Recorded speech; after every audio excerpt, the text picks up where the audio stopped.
Vesna Vulović was a flight attendant. She worked for JAT Yugoslav Airlines. In January 1972, she was 22 years old. She was young. She was pretty. Vesna was not supposed to be on flight 367. It was a mistake. She was confused with another flight attendant named Vesna, but she took the flight anyway. That decision changed her life forever. JAT was Yugoslavia's national airline. Yugoslavia was a communist country then. It was a proud nation. JAT flights were generally safe. People trusted them. Vesna liked her job. She enjoyed flying. She liked meeting people. She saw different places. She felt good about her work. The job was glamorous to many. It offered a life beyond ordinary. She often traveled. She flew to cities like Copenhagen. This was a normal part of her routine. The flight was JAT Flight 367. It was scheduled for January 26, 1972. The plane was a McDonnell Douglas DC-9. This was a common aircraft type. It was reliable. The flight path was Copenhagen, Denmark to Zagreb, Yugoslavia. There was a stop in Belgrade, Yugoslavia. Vesna was part of the crew for this trip. She had trained for this. She knew her duties well. The other crew members were also experienced. They were professionals. The morning started like any other for the crew. They checked in. They got ready. Passengers arrived at the airport. They boarded the plane. Families were going home. Businessmen were traveling. Tourists were flying. They had no idea what was coming. It was a routine journey. The weather was cold in Copenhagen. Winter was in full swing. But the conditions for flying were fine. There were no warnings. There was no sense of danger. Vesna was doing her job. She greeted passengers. She helped them find their seats. She checked the cabin. She made sure everyone was comfortable. She was just a young woman. She was doing her work. She was earning a living. She had hopes for the future. She had plans. She looked forward to her time off. She probably thought about friends. She might have thought about family. Her life felt normal. It was a simple, everyday life. The plane took off from Copenhagen. It climbed into the sky. It headed southeast. The flight was uneventful for the first part. The crew served drinks. They offered snacks. Passengers read. Some slept. Some talked. The hum of the engines filled the cabin. Clouds passed by the windows. The world below grew small. Everything seemed to be going as planned. It was a standard flight. No one felt nervous. No one expected trouble. Vesna walked the aisles. She smiled at passengers. She answered questions. She helped a mother with a baby. She probably felt a bit tired. Flight attendant work is demanding. It involves long hours. It means constant movement. But she did it well. She was good at her job. She was attentive. She was polite. She was a valued member of the crew. She knew the plane's layout. She knew the emergency procedures, but no one ever truly expects to use them. Not really. The plane crossed over Germany. Then it entered Czechoslovakia airspace. This was routine. The flight was well underway. They were high above the ground. The plane was flying at about 33,000 feet. That is roughly 10,000 meters. This is a common cruising altitude for jets. It was cold outside. The air was thin. But inside, it was warm. It was comfortable. The cabin was pressurized. Life went on as normal inside the plane. The passengers settled in. Many were probably looking forward to reaching their destination. Some might have been thinking about their next meal. Others might have been planning their day after landing. The crew, too, was looking forward to the end of their shift. They would get some rest. They would go home. Or they would prepare for the next leg of the journey. It was all predictable. It was all ordinary. Vesna might have been in the rear galley, or maybe she was taking a short break. It is not exactly clear, but she was somewhere in the back of the plane. This detail would later become very important. It would be a critical factor in her survival, but at that moment it was just where she happened to be. It was just a part of her work. She was doing her duty, she was living her life. The plane flew on. It traveled over the mountainous region of Czechoslovakia. The landscape below was covered in snow. It was a beautiful sight from above, but it was also harsh and unforgiving. This area was remote. It was far from major cities. It was a quiet part of the world. The people on the plane knew nothing of the land below. They just saw a white blanket. They were safe in their metal tube, or so they thought. The mood on board was calm. It was peaceful. The journey was progressing smoothly. The time for landing was still some hours away. There was no sense of urgency. No one was in a rush. Everyone was just waiting. Waiting for the flight to end. Waiting for the plane to land. Waiting for their lives to continue. They were all just normal people. They were on a normal flight. It was an ordinary day. Then everything changed. The plane was flying high. The altitude was about 33,000 feet. It was a clear, cold day. Everything seemed normal. Then, without any warning, a massive explosion tore through the aircraft. It happened suddenly. It happened violently. The sound was deafening. It ripped through the peaceful cabin. The explosion was powerful. It broke the plane apart in an instant. The McDonnell Douglas DC-9 became a mangled wreck. It separated into pieces. The plane disintegrated over Srpska Kamenis. This was a village in Czechoslovakia. The explosion happened fast. People had no time to react, no time to scream, no time to understand. The cabin pressure dropped immediately. The air rushed out. The temperature plummeted. It went from warm to freezing in seconds. Oxygen became scarce. The forces on the plane were immense. They tore through metal. They tore through flesh. Vesna was in the rear section of the plane. Accounts vary. Some say she was near a food cart. Some say she was serving. Others suggest she was resting. But she was definitely in the back. This specific location saved her. It was a fluke. It was pure chance. When the plane exploded, the tail section broke off and separated from the rest of the fuselage. Vesna was trapped inside this tail section. The tail section fell. It spun. It tumbled through the sky. It fell like a missile. But the way it fell was key. It did not fall freely. It had some structure around it. This structure offered a small measure of protection. It protected Vesna from the full force of the wind. It protected her from the extreme cold. It probably kept her from being thrown out into the open air. She was pinned. She was held in place. It is believed a food cart might have wedged her in. Or maybe other parts of the wreckage. Like, she was not able to move. This sounds terrible, but it was vital. It stopped her from being tossed around. It stopped her from being ripped apart. The tail section acted like a small, makeshift capsule. It was falling fast. Very fast. But it was still a contained space. For a moment, it was her unlikely shield. The fall was long. It was from 33,000 feet. That is a great distance. It took minutes. It was a terrifying descent. But Vesna was likely unconscious. The rapid decompression knocked her out. The lack of oxygen did too. This was another stroke of luck. She did not experience the terror. She did not feel the pain. She was spared the horror of knowing what was happening. Her body went limp. It became less prone to injury. Her medical history also played a part. Vesna suffered from low blood pressure. This condition made her more likely to pass out quickly. When the cabin lost pressure, she would have fainted almost immediately. This protected her. Her muscles would have relaxed. Her body would have been looser. Stiff bodies are more likely to break. Limp bodies sometimes survive impact better. It is a strange paradox. The tail section hit a steep, snow-covered slope. It crashed into a forest. The trees broke some of the impact. The deep snow cushioned the landing. These were crucial factors. If it had hit bare ground, she would not have survived. If it had hit rocks, she would have been crushed. But the snow was soft. It absorbed some of the energy. The trees slowed the wreckage down. They helped to distribute the force. The impact was still enormous. It was a violent crash, but the sequence of events was a miracle, the tail section breaking off. Vesna being pinned, her low blood pressure, the snow and trees at the crash site. All these things aligned. They created a small window of possibility, a tiny chance of survival. Against all odds, she was still alive. She was inside the mangled metal. She was hidden by the snow. The explosion left wreckage scattered for miles. Parts of the plane rained down on the countryside. It was a scene of utter devastation. The main fuselage was gone. The wings were gone.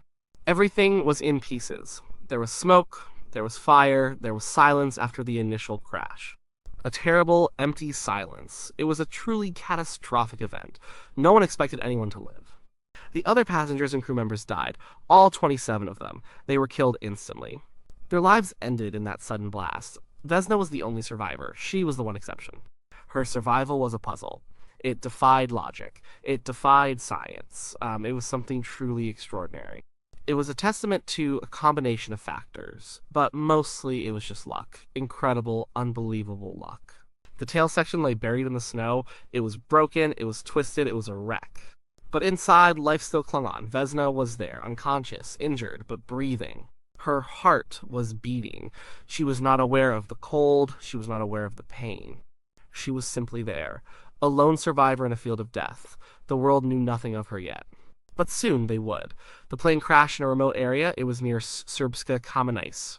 A man lived nearby. His name was Bruno Honky. He was a local woodsman. He had served as a medic during World War II. He knew how to handle emergencies. He had seen terrible things. He had experience with injury. As Bruno was at home that day, he heard a huge explosion. It shook the ground. He looked outside. He saw parts of a plane falling from the sky. Bruno was quick to act. He knew something terrible had happened. He grabbed his medical kit. He ran towards the sound. He followed the falling debris. He knew the area well. He made his way through the snow. He went into the forest. He found the wreckage. It was scattered everywhere. The scene was horrifying. It was mangled metal and bodies. It was clear many had died. He started searching. He moved through the debris. He was looking for any signs of life. He worked quickly. The air was cold. There was snow everywhere. He knew every second counted. And he moved carefully. He heard a sound, a faint moan. It came from a pile of twisted metal. He could barely believe it. It was a human sound. He rushed to it. He found Vesna. She was mostly inside the tail section. She was pinned. Her head was sticking out. Her legs were broken. Her body was badly injured. She was unconscious, but she was alive. Bruno was shocked. He had never expected to find anyone alive. He saw her. He knew he had to help. He had to keep her warm. He had to stop the bleeding. He used his medical training. He found some clothing. He used it to cover her. He tried to keep her warm. The temperature was well below freezing. Hypothermia was a big risk. He put pressure on her wounds. He did what he could with what he had. He knew she needed proper medical care. He knew she needed it fast, but they were in the middle of nowhere. Bruno shouted for help. Other villagers arrived. They heard the noise. They saw the smoke. They came to see what happened. They were just as shocked as Bruno. They saw the devastation. They saw Vesna, a living person in the midst of so much death. They helped Bruno. They worked together. They tried to free her from the wreckage. It was difficult. The metal was twisted. It was sharp. They managed to pull her out. It took time. It took care. They tried not to cause more injury. They laid her on a makeshift stretcher. They carried her through the snow. They moved slowly. They moved carefully. Her condition was critical. She was barely breathing. Her pulse was weak.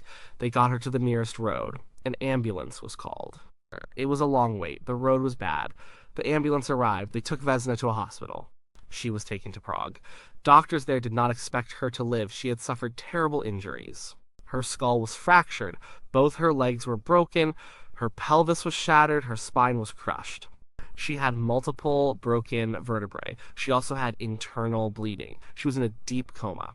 Her life hung by a thread. The news spread fast. A woman survived a plane crash. A fall from 33,000 feet. It was unbelievable. It made headlines around the world. People called her a miracle. Doctors worked tirelessly. They performed surgery after surgery. They tried to fix her bones. They tried to stop the bleeding. They tried to save her life. It was a huge challenge. Her body was broken. Vesna stayed in a coma for several days. She did not wake up. The doctors were worried. Her family rushed to her side. They prayed. They hoped. They waited. They did not know if she would ever open her eyes again. The whole world watched. They wanted to know if the miracle would continue. They wanted to know if she would recover. After 10 days, Vesna woke up. She had no memory of the crash, no memory of the fall, no memory of the explosion. The last thing she remembered was greeting passengers in Copenhagen. She did not know what had happened to her. She did not know why she was in a hospital. She was confused. She was in pain. Her recovery was long. It was painful. It was slow. She had to learn to walk again. She had to learn to speak again. She spent months in the hospital. She underwent many operations. Her body was a roadmap of scars. But she fought. She fought to get better. She fought to regain her life. She showed incredible strength. She showed amazing resilience. Bruno Hanke visited her in the hospital. He was hailed as a hero. He saved her life. Vesna was grateful to him. She called him her father. They formed a special bond. He was the one who found her. He was the one who gave her first aid. He was the reason she was still alive. His quick actions made all the difference. Her story became a symbol of hope. A symbol of survival against impossible odds. Vesna's recovery was a long journey. She spent months in hospitals, first in Prague, then back in Belgrade. Doctors worked hard on her. She had many surgeries. Her skull needed repair. Her broken legs needed setting. Her pelvis was a mess. Her spine, especially her vertebrae, needed careful attention. She suffered temporary paralysis from the waist down. It was a frightening experience. She feared she would never walk again. She learned to walk again. It was difficult. It was painful. She had to relearn simple movement. She took small steps, then bigger ones. Slowly, she regained strength. The physical therapy was intense, but Vesna was determined. She wanted her life back. She had a strong will. She pushed through the pain. She defied the odds. While she recovered, the world was buzzing. Her survival was a massive news story. It was a medical marvel. It was a human interest story beyond belief. How could someone fall from 33,000 feet and live? It seemed impossible. People were fascinated. They wanted to know every detail. Reporters flocked to her hospital. But she had no memory of the actual event. She could not tell them what it felt like. This added to the mystery. The investigation into the crash began immediately. Authorities needed to know what happened. What caused the plane to explode? The official conclusion came quickly. A bomb. A suitcase bomb, they said. Placed in the cargo hold. They blamed Croatian nationalist terrorists. These groups, often called Ustase, were known for their anti-Yugoslav activities. They had carried out attacks before. This explanation seemed to fit the political climate. Yugoslavia was a target for such groups, but there was another theory, a darker one. Many people whispered it. Some believed the plane was shot down by accident. They thought it was a Czechoslovak air defense missile. This was during the Cold War. Airspace was sensitive. Military exercises were common. Such an accident would have been a huge embarrassment for the communist governments involved. Both Yugoslavia and Czechoslovakia were communist states, so the official story of a terrorist bomb was politically convenient. It shifted blame. It avoided international incident. Years later, a documentary team claimed to have found evidence for the missile theory. They cited a report from the Czech Civil Aviation Authority. They said the plane was too low for a bomb. They suggested it was shot down by mistake. The evidence for this theory was never officially accepted. The original bomb theory remained the official explanation. The truth in such a politically charged era often gets buried. We may never know for sure. Regardless of the cause, Vesna's fall was legendary. It was recognized by Guinness World Records. She held the record for the longest fall survived without a parachute. Her story was unique. No one else had ever survived such a free fall from a commercial airplane. It put her in the history books. She met the then president of Yugoslavia, Josip Broz Tito. She became a national hero, a symbol of endurance. Vesna was shy about her fame. She did not see herself as a hero. She just felt lucky. She often said she was just a girl who got lucky. She survived. Many others did not. This fact always weighed on her. She never truly embraced the celebrity that came with her survival. She preferred a quiet life. She wanted to heal. She wanted to move on. Her injuries left a lasting mark. She walked with a limp. She had chronic back pain. Her memory of the crash itself never returned. This was a form of psychological protection. Her brain had blocked out the trauma. But the physical scars were always there, a constant reminder of what she had been through. The record was something that happened to her. It was not something she achieved. It was a consequence of a terrible accident. Her determination to recover was inspiring. She pushed her body to its limits. She worked hard in rehabilitation. She wanted to prove to herself and to the doctors that she could live a normal life again. And largely, she did. She eventually returned to work, but her life would never be truly normal again. The crash defined her. It shaped her future. It made her an icon, whether she wanted to be one or not. Her journey from the wreckage to walking again was itself a testament to human resilience. After her long recovery, Vesna Vulović wanted to go back to work. She wanted to fly again. But GAT Yugoslav Airlines said no. It was understandable. Her injuries were severe. The psychological impact was immense. They offered her a desk job instead. She took it. She worked in the GIT office. She worked behind a desk. She booked flights. She handled paperwork. She was no longer a flight attendant. She became a national hero in Yugoslavia. President Tito himself met her. She was featured in magazines. She appeared on television. People looked up to her. She was a symbol of resilience. She was a survivor. This fame was often difficult for her.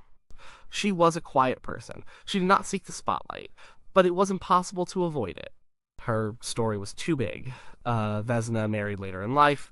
She married a mechanic, but the marriage did not last. They divorced. She never had children. She lived a relatively modest life. Despite her fame, she did not become rich. She just lived her life as best she could. She carried the weight of her past. She carried the pain of her injuries. The memory of the crash itself never came back to her. This was a blessing. She did not have to relive the terror. But she knew what had happened. She knew what she had survived. She often reflected on her luck. She often thought about the others who died. She felt survivor's guilt. It was a heavy burden. Years later, Yugoslavia broke apart. The country dissolved into war and conflict. Vesna was not silent. She became a political activist. She spoke out against Slobodan Milosevic. He was the Serbian president. She believed he was tearing her country apart. She risked her safety to protest. This showed her courage. It showed she cared deeply about her homeland. She believed in justice. She lived with chronic pain. Her back hurt constantly. Her legs often troubled her. The injuries from the fall never truly healed completely. She took medication. She saw doctors. Her body was a testament to the trauma it had endured, but her spirit remained strong. She continued to live. She continued to be a voice for what she believed in. Vesna did not like talking about the crash too much. It was a painful subject. She preferred to focus on her life, on the present, on the future. But the media never let her forget. Every few years, an anniversary would come up. A new interview request would arrive. She would always be the woman who fell from 33,000 feet. It was her identity. It was her story. She lived a long life after the crash. She died in 2016. She was 66 years old. She passed away quietly in her apartment in Belgrade. Her death brought back memories of the crash. It reminded people of her incredible story. It brought renewed attention to her miraculous survival. Vesna Vulovic's story remains an inspiration. It shows the incredible resilience of the human body. It shows the strength of the human spirit. She survived something impossible. She lived through a catastrophe. And she carried on. She did not let it break her. She built a life after it. Her story is also a reminder of tragedy. 27 other people died on that flight. Their lives ended too soon. Vesna's survival is amazing. But it came from a very sad event. It is a story of hope, but it is also a story of loss. It teaches us about fate. It teaches us about chance. It teaches us that sometimes, against all odds, life finds a way to continue. Vesna's life was a testament to that. She was an ordinary person. She faced something extraordinary.